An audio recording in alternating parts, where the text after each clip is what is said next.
Shalom, shalom, Israel's brother Zah, but y'all are coming back at you with another cold cut. I'd like to give our praise to Yahweh, Ba'ashim, Yahweh Shai, double honest in the men out there on the highways and byways, pushing his truth and honesty and sincerity, right? The mighty Akwath, the sisters guiding their households, leading their children in righteousness and reverencing their husbands, right? And the mighty children abiding in their parents' households in these last days, abstaining from all the peer pressure of this evil world, and the lust, and keeping the commandments in honesty and sincerity. Shalom, shalom, right? There's going to be a quick cold cut, man, right? It's going into remembering, right?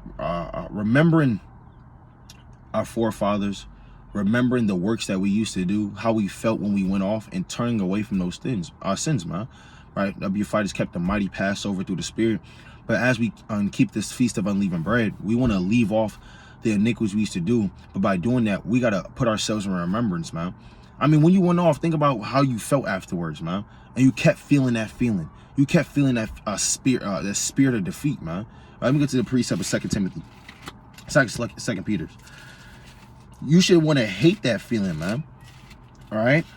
And move forward and kill off that old man. It's an exhortation video on not looking back anymore just because this is a Passover, man, representing the new year, right? Move on from that old man. Let go of those silly sins, man. That silly man, that bury that old man, that silly old man, right? This is the book of 2 Peter chapter 1, and I'll start at verse 12. Wherefore I will not be negligent to put you always in remembrance of these things. So brothers is not going to be negligent. They're not going to neglect to put you in remembrance, whether it's doing videos, highways and byways, right? Even myself, man, you got to remind yourself in this thing. You got to look in the mirror and just remind yourself, right? You got to do that. You can't be negligent, right? And it says, though you know them, because we already know these things. You may know certain precepts already. You may have seen that precept about 1,000 times already, right? 77 times. But guess what? You have to always be put into remembrance of the task at hand. You watch these different movies, right? These undercover cops and trying to catch these criminals, and then they fall in love with a Eve, a female, or they get in too deep. There's literally a movie called In Too Deep, and they forget their mission. They forget their task at hand. They forget what they were sent out to do, man. And now they're in an emotional conflict. Do I betray my original task because of how I feel, or do I just continue with the mission? Right? You can't be negligent to put yourself always in remembrance and other people around you as well in remembrance of these things. And what else? Right? And it says, wherefore I would not be negligent to put you always in remembrance of these things, and though you know them and be established in the present truth, yea, I think it meet, or I think it good, as long as I am in this tabernacle, to stir you up by putting you in remembrance. So as long as we in these fleshly bodies, we got to always put ourselves in remembrance of these things, man. Right? Because the days are at hand where you see the dollar crashing. They call it ditch the dollar, man. These other countries don't care about Joe Biden or how he feels, or America anymore. You can't go back to that old man last year. You can't be doing the same things you was doing you can't be struggling with the same things 3 years ago, man. You have to move on. Let me go to Hebrews chapter 12 and verse 1. It's time to move on.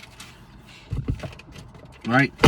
This is the book of Hebrews chapter 12 and verse number 1. Wherefore, seeing we also are compassed about with such a great cloud of witnesses, let us lay aside every weight and the sin which doeth so easily beset us, and let us run with patience unto the race that is set before us. So we got to put away the sins that was easily besetting us, the sins that you was easily falling at.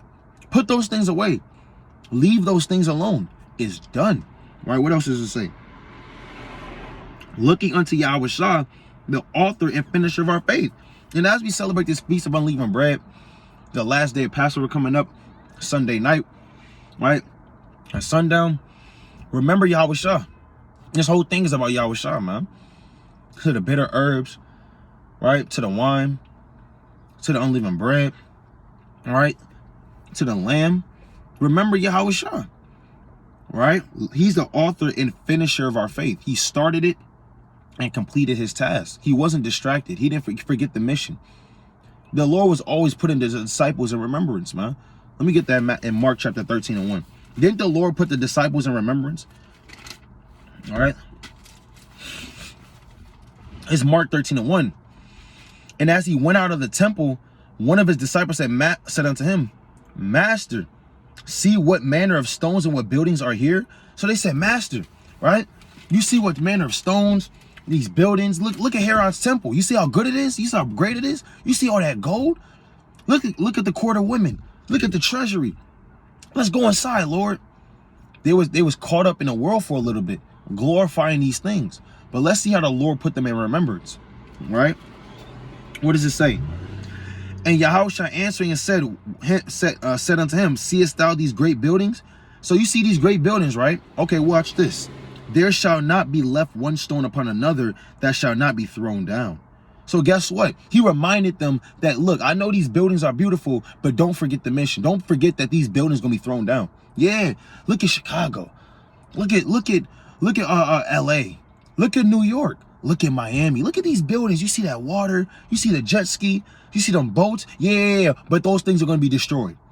That's what Yahushua is basically saying, reminding them to not get caught up in his lustful and lewd world, man. That these things will go down by the hand of Yahweh Bashem Yahushua, and there's nothing that man can do about it, man.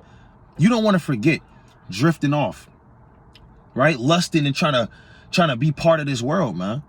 Trying to chase carnal things, trying to chase carnal riches, right? Trying to chase carnal things, man. You got to leave these things alone and leave that old man alone. And you got to be more spiritual and sound this year, man.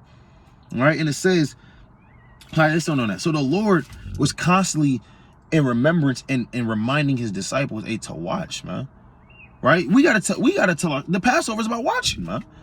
We got to remind and tell others as well to watch the prophecies, take heed of yourself. Right? You just don't watch the prophecies and watch what's going on. You have to watch over yourself as well. Know you not your own selves. Let's go to 2 Corinthians 13. All right? This 2 Corinthians 13:5. Examine yourselves. So when you look into that word examine, you want to scrutinize. You want to critique yourself. The things that you're really strong at. The things you need to work on a little bit more. The things that are just not good. And that you know you can increase, because the Lord said in Revelations 3:2 that your works aren't perfect and you need to strengthen the things that are weak. So if you need to strengthen the things that are weak, obviously you have to know what's weak about you, meaning you have to examine yourself, right? What else? Whether you be in the faith, prove your own selves. You got to prove yourself, right? You got to push yourself, test your limits, man, right? And it says, know ye not your own selves, how that Yahushua Mashiach is in you, except you be reprobate. So if you don't know that the Spirit of the Lord is in you, and you're doing things contrary to the Spirit of the Lord, and you think that's okay, you're a reprobate, man. You're doing the works of Satan, thinking you're doing the works of the Lord. You're a reprobate, because you're not examining yourself. You think you smell good, but when you go around everybody, they think you stink, man. But you think you okay, right? That's on a carnal level. On a spiritual level, you spiritually stink. People see your spirit. People don't want to be around you. You wonder what's going on. Brother, because you got a lust demon. You always talking about lust. You always talking about this, that, and the third. You never confess it. You never admit it. You think you're okay. Brother, examine yourself. Sister, examine yourself and leave off those things. The reason why brothers and sisters get defeated by Satan, right, and these different demons is why? Because Satan and his demons know you better than you know yourself. They know what you struggle with. They were designed from the beginning of the world to know your spirit to an exact T, and to attack those weak points every single day of your life until you perish in this earth from start to finish. And you don't know your own self, man. You don't remind yourself of these different things. You don't, brothers wake up and forget they at war. Every day, Satan and his demons are game planning. Let me go to Luke chapter 22. What did Yahushua tell Peter, man? This is Luke chapter 22. In verse 31, and the Lord said, Simon, behold, Satan have desired to have you, that he may sift you out as wheat.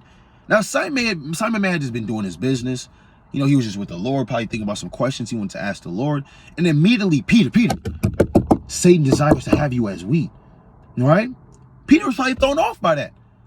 But he can't forget that you at war. And Yahushua's letting him know, look, man, Satan wants you bad, man. And what? But I have prayed for thee, that thy faith fail not. When thou art converted, strengthen thy brethren, man. So Satan wanted Peter really bad, man. Right? Satan comes and goes, man. right? Just because it's Passover and Feast of Unleavened Bread, and you know you cast away, you may have not been dealing with that old man for a little bit now. Don't think he not gonna come back out the grave, man. Right? One of 1 Corinthians 15:31. Don't think he's not gonna come knocking at that door. You gotta close that door. You gotta leave it closed, man. But you may open the door a little bit. Right? There's some people that entertain. Let me read this first, man. This 1 Corinthians chapter 15 and verse 31. I protest by your rejoicing which I have in Hamashiach Yahushua our Lord, I die daily. So we want to be in the spirit of every day killing off that old man. You want to be in the spirit of every single day, I gotta lay that man to rest, man. Leave that door closed. Some brothers, some sisters, you close that door, but then you still entertain what's behind that door. Satan, right? Shlaki. Right? Right? Satan knocking at that door. Right? And then you go up to the door and you do this. Oh yeah? Is that you? Right? You listening behind the door. You sitting at the door, you fiddling with the doorknob, man. Right? You scratching the doorknob. You playing like you turning it. I'm not gonna open it, I'm just turning the door. You entertaining the sin, man. Leave it alone, man. Let it be. Let that door be closed and don't mess with it again. And you always gotta remind yourself of that. Because you're at war. You're in battle, man. Until the Lord comes back or until you perish, man. So in the Feast of Unleavened Bread, we want to be in a spirit of moving on. Putting yourself in remembrance, remembering the acts of our fathers and what they've done for the ministry, and being in that same spirit, right? You even see it on a spiritual level, right? Or I mean, on a carnal level. Sun is out a little bit longer. People coming outside. It's a new year, man, right? Leave that old man from last year, 2 years ago, 3 years ago, however long you came to this truth, 2 months ago, 1 month ago. If you came to this truth 2 weeks ago, leave that man alone, man, right? And remember and have that vision for afar off. Let me go to the book of Hebrews, right? Because our forefathers had a vision.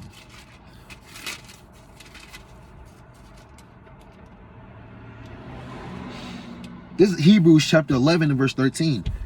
These all died in faith, not having received the promises, but having seen them afar off, and were persuaded of them, and embraced them, and confessed that they were strangers and pilgrims on the earth, man. Right? So our forefathers had vision. They were able to see afar off. They said, okay, I'm watching the prophecies, right? The end of the world, right, is coming at this point in time, right? Around this point in time, right? Let me examine myself. Let me make sure I'm right. All right, cool. The Lord said the kingdom coming, right? And guess what, man? They had a vision afar off, man. They weren't dibbling and dabbling with their old iniquities, man. All right? Examination. Right? Let me go to the book of Sirach chapter 18. Actually, let me go to Luke chapter 21. Because you got to take heed to yourself, man. You can destroy yourself. Remember, your flesh and your spirit are battling all the time. Let me go to Luke chapter 21 verse 34. And take heed to yourselves, lest at any time your hearts, when your minds be overcharged with the surfeiting and drunkenness and cares of this life. So this simple everyday day-to-day activities will get you out the spirit, man. You forget to read. You forget to do the work of the Lord because you thinking about bills and your job, and you're trying to get promoted, and you're trying to grow, and you're trying to do all these different things, which is not a problem. But now your mind gets consumed with these different things, man. You may got different stuff going on with legal issues and battles and this, that, and third, and you may just want to go back to that bottle. You try not to think about that weed demon, but you keep constantly thinking about it. You want to hit up that girl, or you want to hit up that man, right? You're consumed by these demons, man. You have to take heed to yourself, man, and you have to know what you need for yourself. Do I need to read more? All right, I need to structure a schedule. All right, Satan comes at this point in time. That means at this point in time, I got to go this way. Oh, I see Satan over there, so I got to go this way. All right, cool. Maybe I got to start teaching a little bit more. Maybe I need to call that brother whenever I feel a lust demon on me. All right, that's called taking heed to yourself. That's called preparation, man. And it says what? And take heed to yourselves, lest at any time your hearts be overcharged with surfeiting and drunkenness and cares of this life, and so that day come upon you unawares. For as a snare shall it come on all them that dwell on the face of the whole earth, man. Think about how many people are about to be trapped up by this, even brothers and sisters in the truth. Fringes and head wraps, man. Garments. There's gonna be some people that get caught by this thing, and you can't be caught lacking, man. The Lord is a soldier, and the Lord is a commander. And us as soldiers, he's commanding us to watch, man. Right? Like he did. Verse 36, watch ye therefore and pray always that you may be accounted worthy to escape all these things that shall come to pass and to stand before the Son of Man. So we got to pray these things, man. If you need to do a little bit more fast, if you need to have a goal setting sheet, if you need a planner to plan things, because you always say you're going to do something, don't do it. Maybe you need a plan in place and put it down, right? Maybe you need to call a little bit more brothers and check up on them and counsel a little bit more. Whatever you need to do to increase yourself in the spirit and to leave that old man behind, do it, man. Because you don't have a lot of time. We don't have a lot of time, man. You've seen the prophecies rolling. You've seen these different things coming to pass, man. You don't know if this may be the last Passover, right? Where we get to keep it all as a congregation. The next Passover may be in a cave somewhere, man. You know, you don't know these things, man. You want to just be accounted worthy, man, to stand before the Son of Man. But by doing that, we got to remember these things and put these things in remembrance and move on from these things, man. Right? We're in a fight. Let me go to 1 Corinthians chapter 9. I'm talking to myself included. Move on. Right? Let it go. It's gone. Right? This is 1 Corinthians chapter 9 and verse 24. Know ye not that which run in the race? They that which run in the race run all, but one receiveth the prize. So run that you may obtain. And everyone that striveth for the mastery is temperate in all things. So if you're going to strive for the mastery, you got to be disciplined in all things. You see basketball players, they getting up at 5 in the morning, running, stretching, getting 100 shots up before they go to school or class or before they have a game. They're disciplined in all things. They have film at 3, they there at 2:30, right? They got a shoot around at 5 before the game. They're there at 4:30 stretching. They're temperate and disciplined in all things, man. They have a set schedule. They may have a set eating regimen. For those that seen the movie Creed, hey, the man was waking up damn at 4:45 in the damn morning, man. Running up 144 flights of stairs, man. Doing all of this just to win that boxing match. You in a boxing match. I'm in a boxing match. We got to fight these spiritual demons every day, man. You got to be tempered in all things if you want the mastery, right? Now, they do it to obtain a corruptible crown, but we an incorruptible. Yeah, they do it to obtain a ring. They do it to obtain a trophy, right? Money. We do it for our spiritual riches in heaven so the Lord can give us that reward in that day that no man can rob and steal, man. That no man can take from us, man.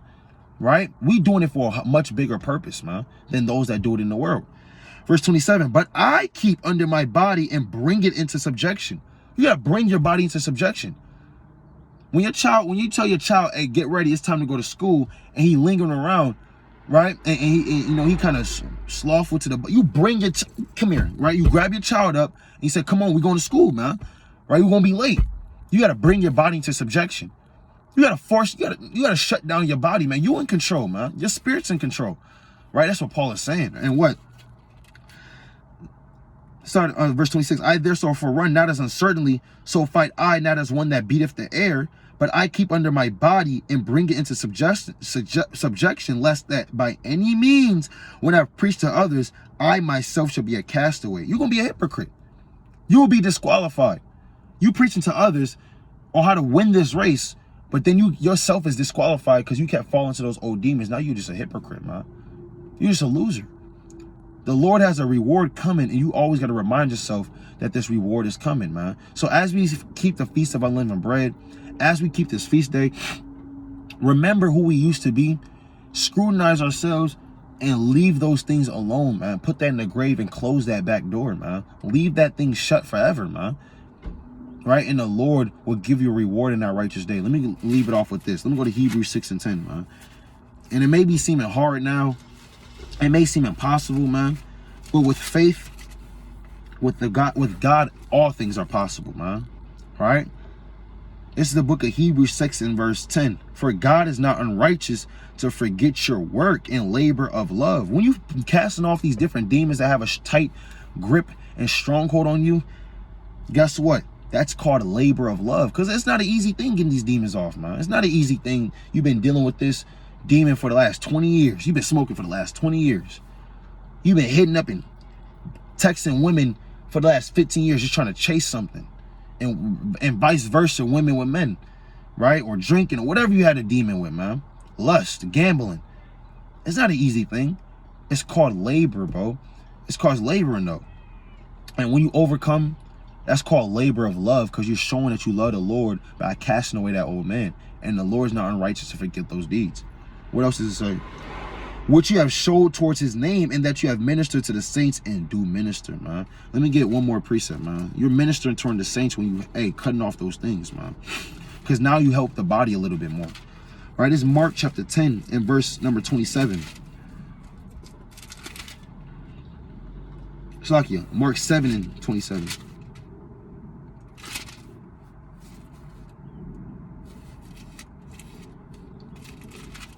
This is what I want.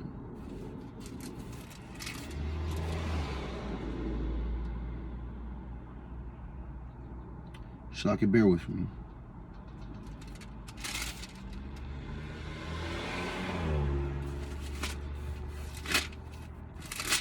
Khan.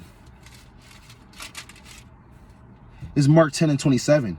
And Yahushua looking upon them saith, with men it is impossible, but not with God. For with the Most High all things are possible. So with the Most High all things are possible, man. Don't ever forget that. And that's something you got to meditate on and remember as well. Whenever you fight in demons, have that scripture in the back of your mind. Okay, I need the Most High. For me to overcome this demon, I literally need God, because this thing is going to be impossible with me. But with the Most High, all things are possible. That's why we got to put ourselves in remembrance, put these things in remembrance, put these scriptures in remembrance when we fight these demons, and remember to remove on and lay that demon to rest, man. But this is a quick video, just, kind of giving an exhortation, a reminder that, it's the Feast of Living Bread. Remember Yahushua, the author and finisher of our faith, right? Keep this feast with mirth and gladness, right? Remember the days of old, ancient Egypt, all these ancient empires that we were subjected unto, man, right? How we left ancient Egypt with the mighty hand and the strong arm by the hand of Yahweh Shem Yahushua, and remembering that we're at war, and leave off our old man, and remember to bury that man and close that door and not to open that door again, man. But I'd like to give our praise to Yahweh by Hashem Yahushua and be the mighty strong Shalom.